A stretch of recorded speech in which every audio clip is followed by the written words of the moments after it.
Assalamualaikum warahmatullahi wabarakatuh. Di sini saya dan teman-teman saya akan membahas tentang pengukuran dan pengendalian aset yang dikelola.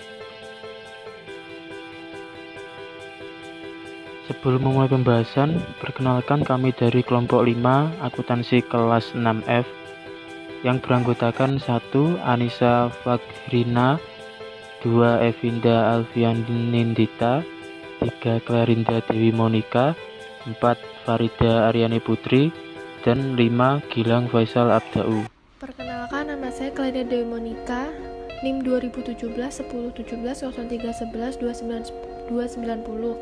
Nah, di sini saya akan menjelaskan tentang struktur analisis. Nah, sebelumnya tujuan pengukuran aktiva itu merupakan analogi dari tujuan pusat laba yang ada dua, yaitu seperti yang di bawah ini, untuk memberikan informasi yang berguna dalam membuat keputusan yang baik mengenai aktiva yang digunakan dan untuk memacu para manajer agar membuat keputusan yang merupakan kepentingan perusahaan. Yang kedua, untuk mengukur kinerja unit usaha sebagai suatu entitas ekonomi.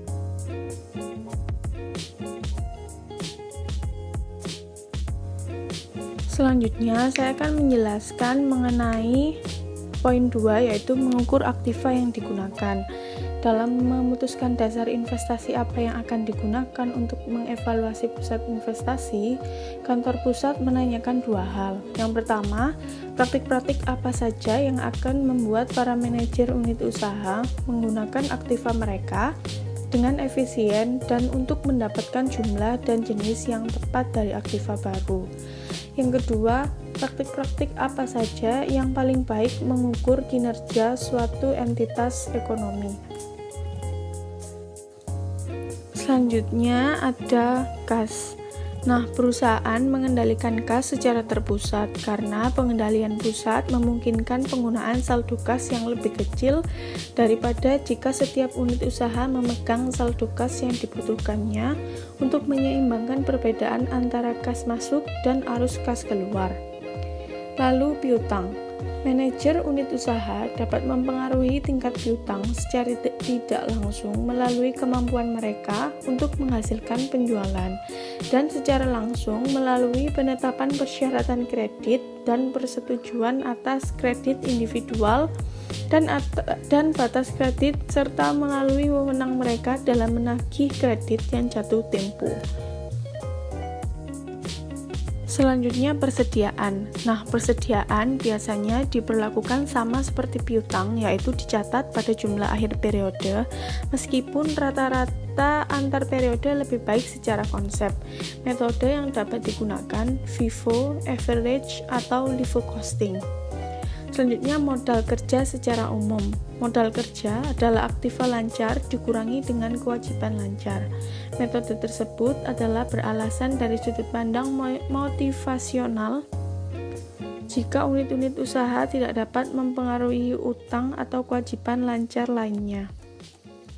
Selanjutnya ada properti, pabrik, dan peralatan atau aktiva tetap. Nah, dalam akuntansi keuangan, aktiva tetap awalnya dicatat pada biaya perolehan, dan biaya ini dihapuskan sepanjang umur ekonomis aktiva melalui penyusutan.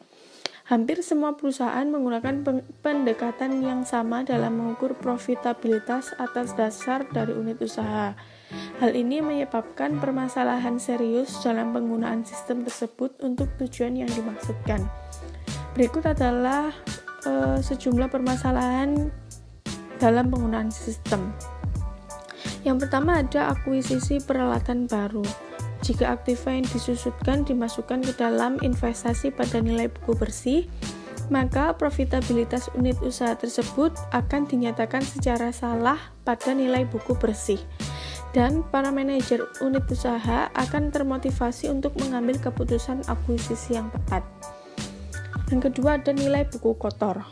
ROI yang dihitung berdasarkan nilai buku kotor akan selalu menyatakan terlalu rendah tingkat pengembalian sebenarnya. Yang ketiga ada disposisi aktiva. Jika aktiva dimasukkan ke dalam dasar investasi pada biaya awalnya, maka manajer unit usaha akan termotivasi untuk menghilangkan aktiva tersebut meskipun aktiva itu memiliki satu kegunaan karena dasar investasi unit usaha akan berkurang sejumlah biaya penuh dari aktiva tersebut. Lalu ada penyusutan anuitas. Jika penyusutan ditentukan oleh metode anuitas dan bukan metode garis lurus, maka perhitungan profitabilitas unit usaha akan menentukan EVA dan ROI yang tepat. Selanjutnya ada metode penilaian yang lain, yaitu bahwa suatu unit usaha dengan aktiva tetap yang memiliki nilai buku bersih di atas 50% nilai buku kotornya dapat mengurangi dasar investasi dengan sepenuhnya membuang aktiva-aktiva yang masih bagus. Perkenalkan, nama saya Farida Aryani Putri, NIM 2017-304. Di sini saya akan menjelaskan tentang aset-aset yang disewa guna usahakan. Banyaknya perjanjian sewa guna usaha merupakan usaha perjanjian pendanaan, yaitu perjanjian tersebut memberikan cara alternatif untuk menggunakan aktiva yang seharusnya didapatkan dari pendanaan dengan utang dan modal.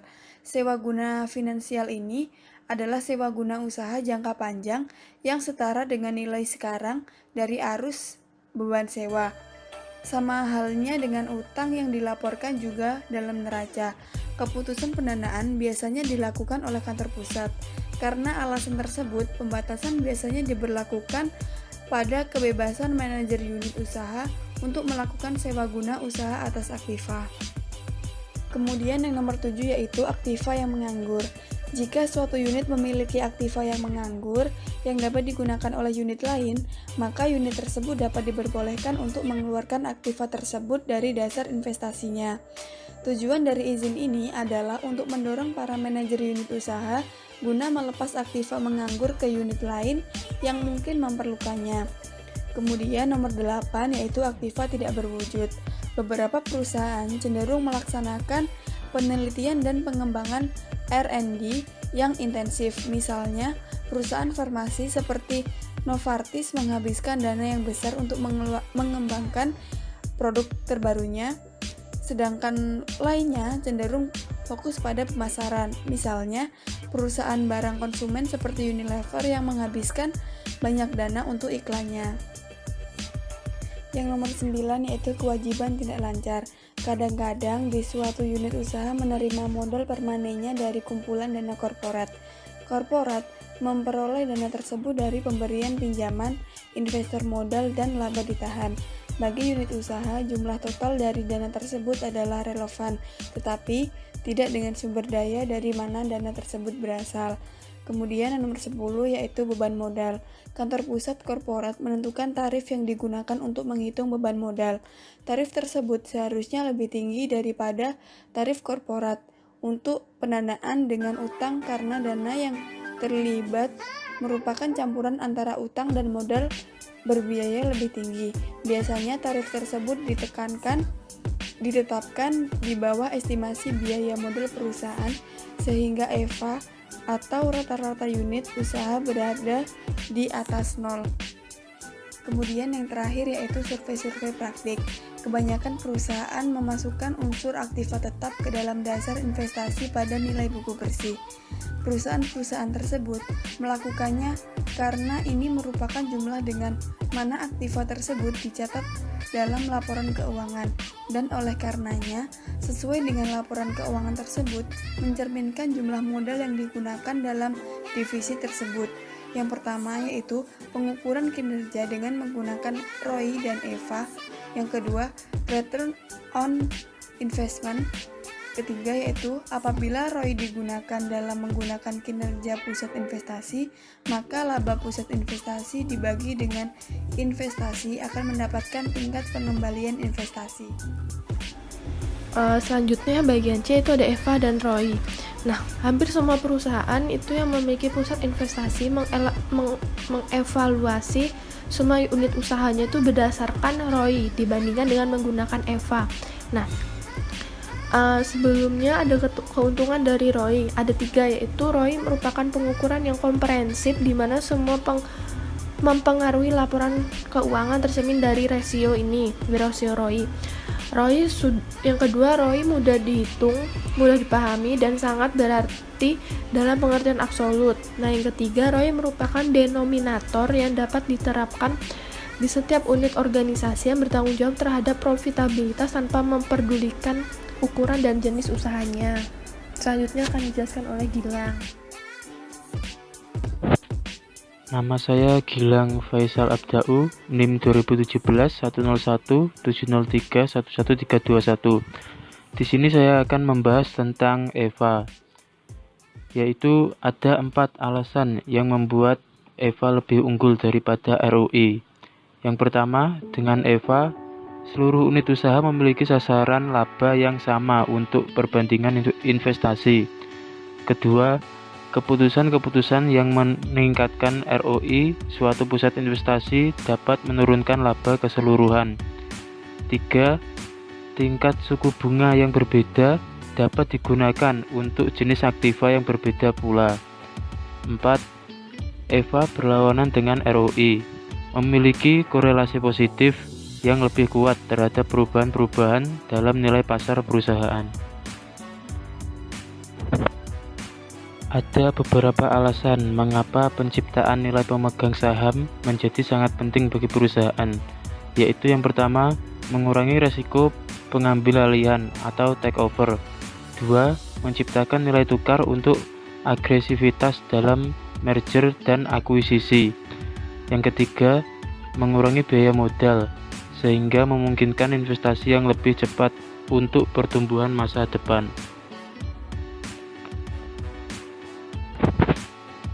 EVA dapat diukur dengan cara sebagai berikut, yaitu laba operasional dikurangi beban modal, dengan catatan beban modal yaitu biaya modal dikali modal yang digunakan. Ada pula cara lain untuk menyatakan persamaan satu adalah EVA sama dengan modal yang digunakan X dalam kurung ROI dikurangi biaya modal. Selanjutnya saya akan membahas tindakan-tindakan yang akan meningkatkan EVA sebagaimana ditunjukkan oleh persamaan kedua. Yang pertama, peningkatan ROI melalui business process reengineering dan productivity gains tanpa menaikkan dasar investasi. 2. Divestasi aktiva, produk, dan atau bisnis yang ROI-nya kurang dari biaya modal. 3. Investasi agresif yang baru dalam aktiva, produk, dan atau bisnis yang ROI-nya melebihi biaya modal. Dan yang keempat terakhir, peningkatan penjualan, margin laba atau efisiensi modal dalam kurung rasio penjualan terhadap modal yang digunakan, atau penurunan persentase biaya modal tanpa mempengaruhi variabel lain dalam persamaan 2. Jadi di sini EVA memecahkan permasalahan mengenai perbedaan tujuan laba untuk aktiva yang sama dalam unit usaha yang berbeda dan tujuan laba yang sama pada unit usaha sama. Metode tersebut memungkinkan untuk memasukkan peraturan keputusan yang sama dengan yang digunakan dalam proses perencanaan ke dalam sistem pengukuran. Semakin rumit proses perencanaan, semakin rumit juga perhitungan EVA-nya. Pertimbangan tambahan dalam mengevaluasi manajer, bahwa kesalahan konseptual ROI untuk evaluasi kinerja adalah nyata dan menyebabkan timbulnya perilaku disfungsional dari para manajer unit usaha. Tetapi cakupan dari kesalahan tersebut tidak dapat ditentukan karena hanya sedikit jumlah manajer yang mau mengakui adanya kesalahan tersebut dan banyak yang tidak menyadari bahwa kesalahan tersebut terjadi. Mengevaluasi kinerja ekonomi suatu entitas. Laporan-laporan ekonomi merupakan instrumen yang diagnostik. Laporan tersebut memberikan indikasi apakah strategi unit usaha yang sekarang sudah memuaskan, dan jika tidak, keputusan apa yang harus diambil untuk unit usaha tersebut, memperbesarnya, memperkecil, mengubah arah, atau menjualnya. Laporan ekonomi dapat dijadikan dasar untuk memperoleh nilai perusahaan secara keseluruhan. Nilai semacam ini disebut break-up value, yaitu estimasi jumlah yang akan diterima oleh para pemegang saham jika masing-masing unit usaha dijual. Break-up value berguna bagi organisasi luar yang sedang akan membuat penawaran pengambil alihan perusahaan, dan tentu saja laporan ini juga berguna bagi pihak manajemen dalam menilai suatu tawaran. Nilai suatu unit usaha adalah nilai sekarang dari pendapatan di masa depan. Hal ini dihitung dengan mengestimasi arus kas untuk setiap tahun di masa depan dan mendiskontokan setiap arus kas tersebut pada tarif laba yang telah ditentukan. Analisis tersebut dilakukan untuk 5 atau mungkin 10 tahun yang akan datang. Sekian presentasi dari kelompok kami, kurang lebihnya mohon maaf. Terima kasih. Wassalamualaikum warahmatullahi wabarakatuh.